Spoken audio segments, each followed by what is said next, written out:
So good morning all and welcome to the first press briefing from the Office of the Premier for 2020. This is certainly the first of more to come, as the Premier and Minister of Finance, Honourable Joseph Taylor-Farrell, will be including a regular schedule of press briefings as part of his communication activities. Through these press briefings, the Premier will provide the media and, by extension, members of the public with updates on various matters and will provide information on key projects impacting the government of Montserrat and the wider Montserrat community. The press briefing will allow for some interaction after the Premier gives his remarks. You will be able to ask questions pertaining to what was outlined in the Premier's remarks. Premier, over to you. Good morning, everyone. Welcome to the press, and welcome to today's press briefing, in which I will aim to give you an overview of government's time in office to date. I will highlight our plans and expectations, and also speak about some of the key projects for Montserrat's development. Following this, as we said, I will be open to your questions. Let me also say that it is my aim to have these types of press briefings with you on a regular basis, as I believe it is important that our media partners, and by extension, the general public, are aware of what is happening in government. We all know that this administration came into office in November. As a matter of fact, the cabinet was sworn in November 22nd, 2019. And the members of the cabinet you're familiar with, but just for ease of reference, I repeat them. Myself as Premier and Minister of Finance and Economic Development, the Deputy Premier and Minister of Commerce and Works, with other things, Honourable Dr. Samuel Joseph, the Minister of Education, Health and Community Services, Sports, Youth Affairs, the Honourable Charles Kernan, the Honourable Quinston Buffong, Minister of Agriculture, Lands, Housing and the Environment, and the Parliamentary Secretary, Honourable Veronica Dorset, who is responsible for health and the social services, along with the Minister. To date, we have met with various department heads and other agencies, of course. We have received briefings, and so we are in a better position today to understand their workings. We reviewed briefing notes which we received when we came into office from heads of department, and we shared our vision with them as well. We heard of the challenges and needs of the various ministries. We are in the process of looking at the budget for the financial year 2020-2021, and this is to see how best we can make it work for the people of Montserrat. We need to have an understanding of where we are and how, as a new government, we think we can provide regular updates to this nation. In previous public statements since my government took office, I alluded to steps we intend to take to propel the island into an era of financial stability, or sustainability rather. I recognize that presently, Montserrat is dependent on three sources for financing: the Department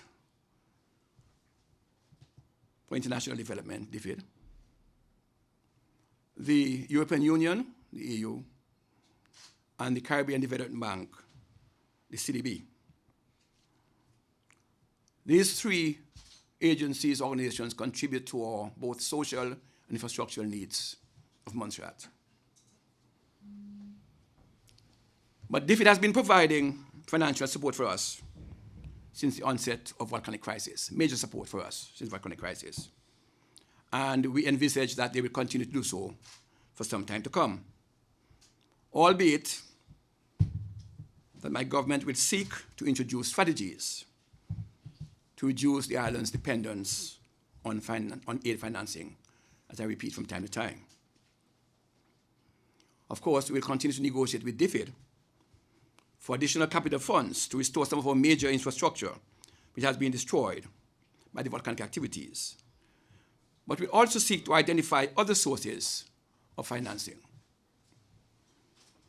We will continue to work with CDB as long as we can to obtain assistance to our social agenda. This thus improving the livelihoods of some vulnerable communities. And you know, CDB is involved in roads, road constructions, in cultural activities like steel band preparation, but we'll talk that a little later. With the United Kingdom leaving the European Union in the next couple of days, or rather in the next 2 days, as a matter of fact, we are guaranteed the remaining funds available to us under the EDF funding, grant funding. Any project that we have started on the EDF grant funding up to now, we are guaranteed that these will be completed by EU funding. What we're not sure of is whether the UK will fund new projects or whether they will be receiving any funding from the EU after Britain exits the European Union. And to make it clear, we don't know. We don't have a commitment as yet that if there's a drop in funding from the EU, that the UK will fill that void. We don't know that as yet. During my previous discussion with you, or with the press earlier on, I stated that we had 3 areas of focus as government if this country is to gain some level of financial independence. And the areas are tourism, trade, and investment. As we narrow in on the development sectors, we'll continue to hold discussions with our various stakeholders in order to advance our plans. As you have all been notified by the Tourism Division recently, for the first time since 1995, visitor arrival to the island crossed the 20,000 mark last year. These are the types of positive stories we want to continue to tell while we increase visitor arrivals. We are also looking at avenues to encourage more spending. On another note, you're aware that the financial aid mission was conducted earlier this month. And you're aware that the financial aid mission took place during the period. And the main aim of that mission was to solidify the current budget. We are aware that the UK, or DFID rather, contributes some 60% to our current budget annually. We will be having discussions with DFID later on to finalize some new spent areas. These are some additional funding which are required to offset increases in certain line items in the budget. These new spends have been prioritized, and we will be sending them to DFID in a couple of days. Much has been said about this CIPREG program, or rather the Capital Investment Program for Resilient Economic Growth. Under this program, there's allocated £30 million, of which £3 million have been withheld by DFID to assist with some management of these projects. So in fact, we have £27 million to spend.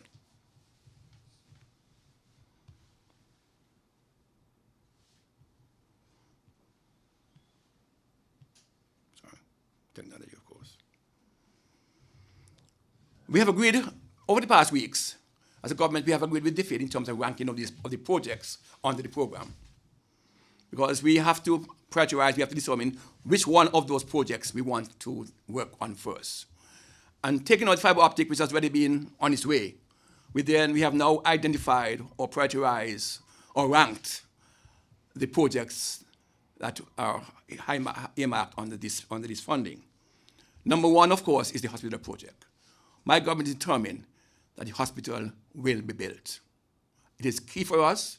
It is key for our residents. It's key for our visitors. It's key for returning monstrations. And this is our number 1 priority. It must and it will be built. The next area of priority is the airport runway. This is high on the priority listing. It will be resurfaced. consultant is out, and we are now waiting results from the consultants to have it done as quickly as possible. We then decide that the education environment must be improved. And so our third priority is the Munster Secondary School, Block L and M. We have made it quite clear to DFID in our presentation that we will not support any kind of temporary structure at Munster Secondary School at this time. We understand that they had funding for some temporary buildings, and we've said to them, let us use these funds to renovate or fix up, for want of a better word, blocks L and M at the Munster Secondary School. It is critical that we create that environment for our children. And of course, the A01 Road project, which is part of the project which was left off from St. Augustine School or Casabagot down to Scotiagot. And this must be done because it goes hand in hand with our fiber optic project, because there's no ducts between St. Augustine and Soldier Gut. So in order to connect the fiber optic from Sheep End, we must do that piece of road, and we service at the same time.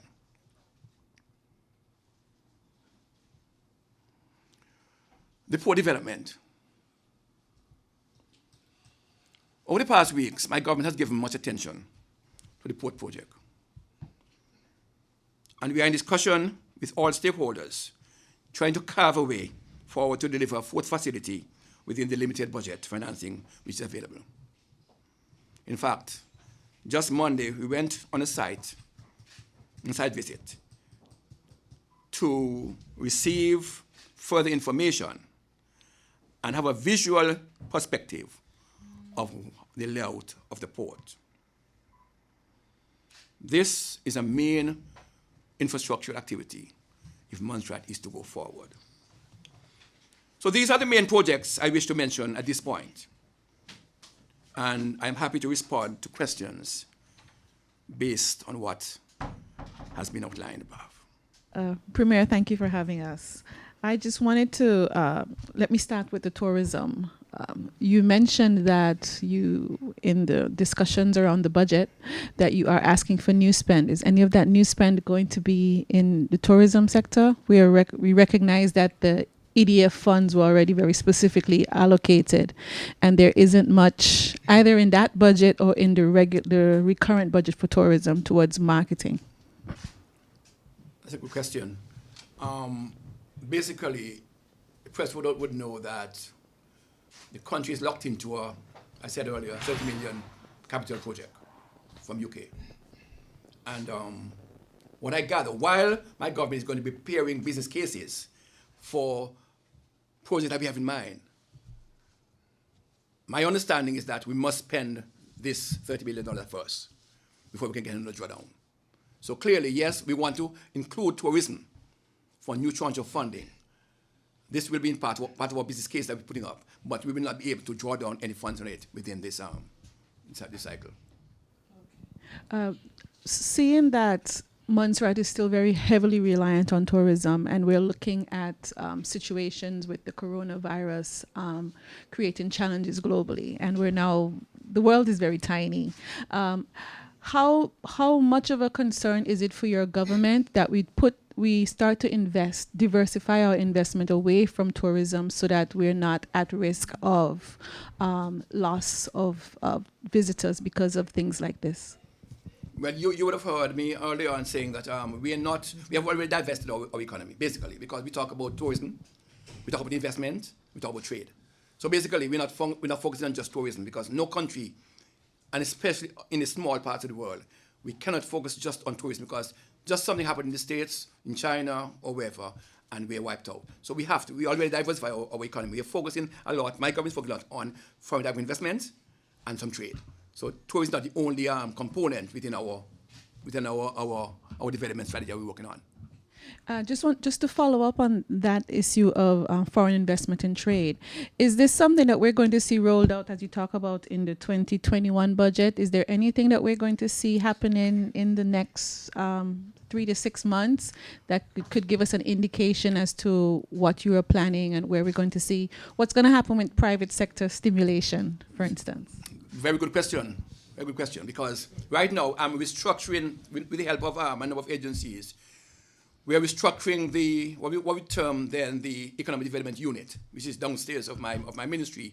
And the main focus is on micro business, for them to work with small businesses, to give them assistance in terms of education, in terms of how they go about sourcing, for instance, applying for concessions, how they go about doing their balance sheets. So downstairs in my ministry, basically focusing that.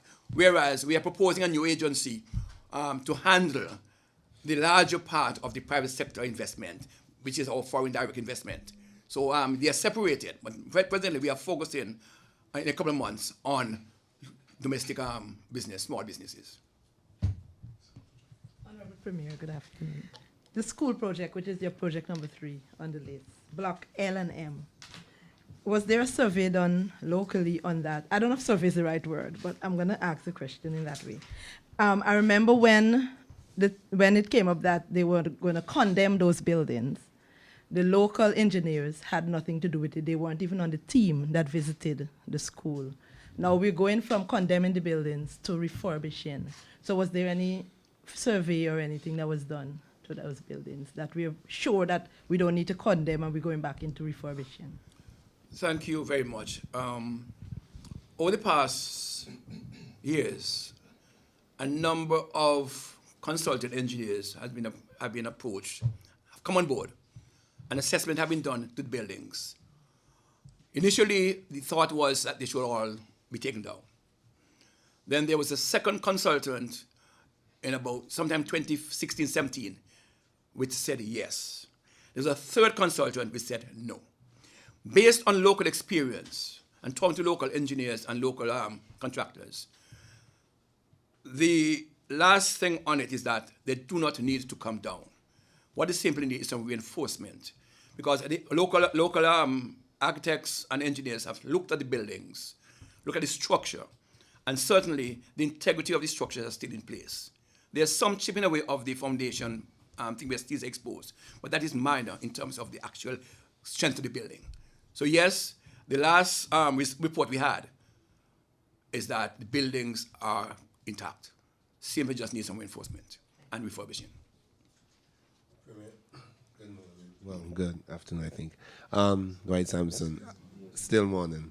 There was a study that was conveyed. I asked this to the governor last week when I had a interview with him, and I'm going to ask you. There was a survey that was asked for by the overseas territories, Montserrat, Turks and Caicos, and the rest, regarding Brexit and the exit and the implications for the overseas territories. Have you seen that survey? That study, and if you have, what are some of the areas of concerns that were brought forward in that study? Over the past weeks, I have been receiving a number, and I emphasize, a number of reports on the OT's response to Brexit. And the questions are being asked. Free movement, will we be able to move through EU member states visa-free? What kind of travel documents will we have? Will we be getting, again, the whole idea of EU funding? It's a big part for the big thing for the OTs. These are questions that have not, some of them are not yet being resolved. Just yesterday, I got a statement from one of our partners which states that our passport, we can travel to the UK. Apparently, we'll be still getting our UK passport on renewal. That's understood. They are still saying that until the transition period is completed, we can travel as usual. We still have access to some of the services as usual. But after the transition, when England cuts ties, then the questions are what, and we don't quite know all the answers. I have not yet studied the Right Honourable Prime Minister's package for the EU. I have not gone through the whole thing, but I know he's making some promises. We need to study some more, and I'll be talking to FCO, the Foreign Minister, Lord Ahmed, in a couple of weeks' time. I'll be talking to the Defeat Minister in a few times. And what we're trying to do also is to have some other ministers in the UK on our side who will share information with us so we can better understand exactly where we stand with the UK after a Brexit. Final question from me, Premier. You spoke about the creation of 2 departments, one for investment, foreign direct investment, and one to assist local small businesses. The question is, where would locals be first in terms of option for staffing of these departments, or where exactly are the staffing going to come from? I know that late last year there were some concerns with persons being up to grade in terms of being hired into the public service. Is there any plans? What's going to happen as related to that? Really, not 2 departments. There's a functional unit downstairs, which is part of the Office of the Premier. That's functional. What we talk about is a separate entity, and the composition of that should be public-private. Staffing doesn't fall under the purview of the Premier, to be honest. I have to, once a position is there, then it goes through the process. So when it comes to staffing, I don't really have a say in staffing. It's not a matter. It's not a function of me. That's not entirely correct, but okay. Function is not mine. Function for the youth is not this government. Function is not mine. Mr. Premier, thank you for having us, James White. I note that you said that you have not heard from the UK as to whether there'll be continued funding in certain areas. And you will be speaking with Lord Tariq Ahmed of Wimbledon. We got a report, a statement from the governor's office, which speaks to the continued support. And you touched on some areas like trade and free movement, travel using the same passport, and also the security of EU funding going forward. That report came out and was sent to us, and probably you have not seen it as yet. So we'll leave that for the time being. No, it's important because I've listened to the if I may, the report. Okay. And if you listen to that report, what it's saying that any project, any EU project is ongoing. When Britain leaves UK, Britain will guarantee that those are finished, are completed. That's exactly. Mm-hmm. The report didn't say that they're going to provide funding. They're going to replace the EU funding when EU leaves. They're going to continue whatever is in process. Yeah, they did refer to negotiations that Britain would be undertaking. Because you know that presently the fund we receive is part contribution from the UK, from EU. After Brexit, then EU will no longer be contributing to those funds. So clearly, OTs do not have a right to those funds again. And what we'll be asking is will be a special package within the UK budget to replace those funds, the losses that we have had. That's what we're asking. Yes, so that is the conversation that needs to continue. Just following on, you mentioned about strategies for additional funding away from the aid funding that we receive. What are some of those strategies that your government is looking at? We cannot depend on, and I say it again, on aid financing. So we are challenging our diaspora as one means of investment in Montserrat. For too long, we use the word diaspora, but we have never really challenged them. We have never given them anything specific for them to invest in. What we want to do is to come up with a specific something that they want to invest in. We'll offer them some concessions for them to attract them. Because we just can't tell people to come to invest in Montserrat. We have to attract them to Montserrat. So we are going to be doing that. Clearly, we're going to be going there and we're going to be looking at the UK, for instance. There are businessmen in England who may very well want to come to us to invest. So we're looking at foreign direct investment. And that is why this agency is so important. Because there are people who understand the market, people who have the connection, and can go there and attract private sector investment to Montserrat. Then clearly, the UK is leaving EU. the markets that they now have with the EU. We are saying that now that you have lost some of those markets, and I know they're going to go into some trade negotiation, but at least look to us as an OT, because we have a market in the Caribbean. We have the OECS and we have CARICOM, roughly 6 million, probably 6 million. So use Montserrat as a place where you can manufacture some products and allow us to sell them through these markets. So these are some of the innovative ideas that we are looking through. It's not something that we talk about or we talk about over the years, but it's a new direction in which we want to take the country. That EU, not only do we say that we are British, but we are saying to the British, here we are, we're part of you, do some investment in Montserrat as well. Mr. Premier, you would appreciate that these investments that you're talking about, they are contingent on a number of things. We have the undersea fiber that is coming on stream, but there remains this Achilles heel of high electricity costs and so on. How will this be tied into the whole package? But you know, my government is focusing, our intention is to make Montserrat 100% renewable energy. We haven't set a date, but that's our intention. So we're using solar, we're using wind, because we're now exploring wind, and we have some geothermal. So a combination of these alternate sources of energy will give us that advantage to attract people and say, look, here we are, we can offer you cheaper energy.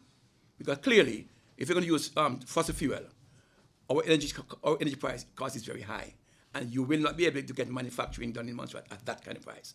So we have to have alternate energy, and which is what we are going at. So we can offer you solar energy, we can offer you sun. For instance, buildings. You might have a building. There's presently the building at the factory shed out there. It already have on what we call it solar panels. Mm-hmm. And we can improve the number, increase the numbers. So that is where we're heading. We cannot attract investors or manufacturing, and they operate on fossil fuel energy. Just can't. Premier touched on a lot of things already. I was a little disappointed when you talked at the FAM press conference that we had, when you said that the FAM talks were strictly concerned with just our budgetary or recurrent budget, and there were no capital expenditure discussions. However, you did go on to talk about the CIPRIC thing as the capital portion, and you had your concerns, etc., and you dealt with that. But is it accurate to say that there were no capital expenditure discussions apart from the CIPRIC situation? Because already we've touched on quite a few things. You've talked about a few things that will require some capital input from somewhere. There was no discussion on capital projects due to FAM. Clearly, there might be projects that we want to finance. It doesn't necessarily have to be the DFID. There are other funding agencies that we can do things under. But clearly, there was no discussion on capital, and that was not the intention in any case with FAM. It was not at all. It wasn't a part of the intention. So you talked about, is there a fixed, were you able to fix a figure as to what our budget, because you talk about now planning the budget. Will you be operating on a figure? No. Is there a fixed figure from the UK on this? For the past couple of years, David has fixed the figure. I don't have the, because I said to you earlier on that we're still negotiating the new spend. And until we have a commitment on a new spend, we will not be able to say exactly how much we're getting forward this year. End of January almost. So are we running the risk of having to postpone our budget presentation? We're not going to have a late budget this year. I'm sorry? We're not going to have a late budget. Not going to have a late budget. But if you're going to have all these discussions, Yes. you hope to complete all these discussions in between that time to prepare the budget. if you understand how the budget goes, most of the lines already in. The documents will be prepared. There's just these lines that have to be added when you spend, whether it's for health or whether for what, just to put those lines in. So that is not a deterrent. That's not going to hold the budget. Once we get the approval in a day's time, those figures will be entered into the matrix and the budget will be printed off. That's fine. So it's not a big thing. While I know that we do get our aid funds from the UK primarily, and you just pointed out that some of the funds that we get through EU is usually from the UK. In fact, that the situation has always been that the UK could veto some of those things. And one of the problems we have had getting funds from the EU is because the UK has an involvement in that, and part of it is usually coming from them, it interferes with what they actually give us as well for our capital expenditures and so on. I don't know that. I don't know that part of it. You don't know that part of it. And that brings me to a question and a concern that I have, that as I hear you with us talk about going forward and so on, how far back or how much do we know of where we really should be? I think of, for example, the port development. I am not sure if you're aware, but we used to be promised, like James C. I'm sure will remember, by the then minister, that the financing of that port has always been a problem. They knew that the funds that they had up to what it was, some 21 million pounds, I think it was, total 21 million pounds, was not ever going to be enough to do the thing. But there was some monies that had been promised and taken back before, and those monies they were going to go after. Are you familiar or aware of that? No, all the discussions we have had, and as you realize I was an opposition member in Parliament, and the information I've had is that, yes, there is this UKCIF funding of 14.4 million pounds, and then there was another $7 million US from European funding, which tapped up the fund, and those are the only figures I know of. My partner to my left here is saying right, but that's I'm saying there was some. So you're not familiar with any other funding that would have been available before that. I'd love to have it now. I'd love to have it now. Well, I'm just mentioning it to you so that you might go ask some questions, and that's what I was talking about. How far back do you go in researching where we are as to how we go forward? But just to clarify this, we can't go backwards to research the port because already, CDB is the agency that's just doing the, and this is the budget that they have. The budget is fixed, so there are no other funds for the port project except we negotiate new funds. Clearly, they have a budget, and that is what we're working with. That's what makes it so difficult for us because we have to try to fit the port into the budget. One of your ministers had said prior to your statement at the farm press conference about the port that we are going to go ahead and use the funds that we have to do it, was that there was no project because there was no funding, and so that was pretty much off the table. Anybody else in this room can remember Can you hearing repeat that for us? I'm not following. One of your ministers had basically said that the port project doesn't exist. There was not going to be any port development. That was going back. Can't comment on that one. Did you say yes? No. That came out from. If I misunderstood it, it's possible, but the minister, I think in his very first... Was it a personal conversation? No. Did you hear it? Did you hear something to that effect? That's not what he said. Okay, that's what I would love, because So can we go to the next question? this is so, you folks, you see, if I misunderstood something that I heard, I'd love to get it clarified, and I'd be happy to know that's not what is was clear, said. Mr. Roach, is When you that made that statement in the farm press conference, I looked around the room to see who was actually in the room, because it was almost a contradiction to what I thought I had heard before. maybe what you thought you heard. Because what is clear is that we have the 14.4 million pounds, and we have another 7 million US from the EU funding for the port, and that is the budget that we're working with right now, until we can get to the funds. Oh, I understood that. And I was happy to hear what you said about going forward. But what I'm talking about is you might want to ask questions about it, Premier.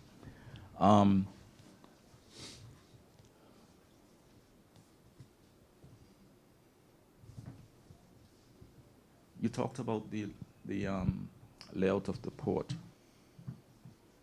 There was always a discussion, or there was no certainty as to exactly how that port was going to be laid out. Are you suggesting to us that's complete now? And if so, how can we get this information out to the public?